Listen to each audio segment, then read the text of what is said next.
Hi, ഇന്ന് നമ്മൾ കാണിക്കാൻ പോകുന്നത് പാഡറിലും നോൺ പാഡറിലും യൂസ് ആക്കാൻ പറ്റുന്ന ഒരു ട്രാൻസ്പെറൻറ്റ് ബിയർ ആണ്. നമുക്ക് നോക്കാം ഈ രണ്ട് ഐറ്റം എങ്ങനെയാണെന്ന്. ഇതാണ് ആ രണ്ട് ഐറ്റം. ബാൽക്കനറ്റിൽ വരുന്നൊരു പാഡഡ് ബ്രാ ആണ്. ബാക്ക് വരുന്നത് ഇങ്ങനെയാണ് കേട്ടോ. ഉൾവശം ഇങ്ങനെ വരും.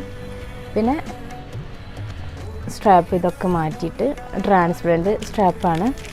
ഇതവിടെ അറ്റാച്ച് ചെയ്യാൻ പറ്റും. അതേപോലെ ഇതും ഈ സ്ട്രാപ്പ് മാറ്റിയിട്ട് ഇതാ ഈ ട്രാൻസ്പെറൻറ്റ് യൂസാക്കി ഫുള്ളി ട്രാൻസ്പെറൻ്റ് ആയിട്ട് യൂസാക്കാൻ പറ്റുന്നൊരു അടിപൊളി പാഡഡ് ബ്രായാണിത്.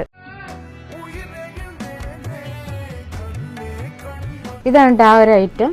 ഫ്രണ്ടേജ് ഇങ്ങനെയാണ് വരിക, ബാക്ക് ഇങ്ങനെ ഫുള്ളി നമുക്ക് റിമൂവ് ചെയ്തിട്ട് ഈ രണ്ട് സൈഡും അയച്ചിട്ട് യൂസാക്കാൻ പറ്റും. ട്രാൻസ്പെറൻറ്റ് യൂസാക്കാം. അതേപോലെ നോൺ പാഡഡിൽ വരുന്ന ഒരു ടീഷർട്ട് ബ്രാ ആണ്. ഫുള്ളി ട്രാൻസ്പെറൻ്റ് ആണ്. നല്ല കവറേജോട് കൂടിയിട്ടുള്ള ഒരു ബിയറാണ്. ഇത് കണ്ടോ, ഇത് ഫുള്ള് ഈ ഒരു ബാൻഡ് അയക്കാൻ പറ്റും. കണ്ടോ, അയച്ചിട്ട് അതേപോലെ ഈ ഒരു സൈഡും അയച്ചിട്ട് ഈ ഒരു ട്രാൻസ്പെറൻറ്റ് സ്ട്രാപ്പ് യൂസാക്കാം. അതുപോലെ സ്ട്രാപ്പും അയച്ചിട്ട് ട്രാൻസ്പെറൻറ്റ് സ്ട്രാപ്പ് ഉണ്ട് യൂസാക്കാൻ പറ്റും. ഇത് നമുക്ക് ഏതൊരു സൈസ് 30, 32, 34 സൈസുള്ള ആൾക്കാർക്കും ഈ ഒരു ഒറ്റ ഒന്ന് യൂസാക്കാൻ പറ്റും.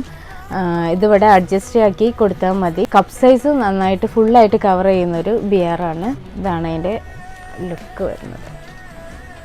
നിങ്ങൾക്ക് ആർക്കെങ്കിലും ഈ രണ്ട് ഐറ്റം വേണമെന്നുണ്ടെങ്കിൽ നമ്മളെ വാട്സപ്പ് നമ്പറിൽ കോൺടാക്റ്റ് ചെയ്യുക. പിന്നെ ഇതിൻ്റെ സൈസ് വരുന്നത് 30, 32, 34 ആ ഒരു സൈസിലാണ് ഇപ്പോൾ അവൈലബിൾ ആയിട്ടുള്ളത്. അപ്പോൾ ഓക്കെ, താങ്ക് യു.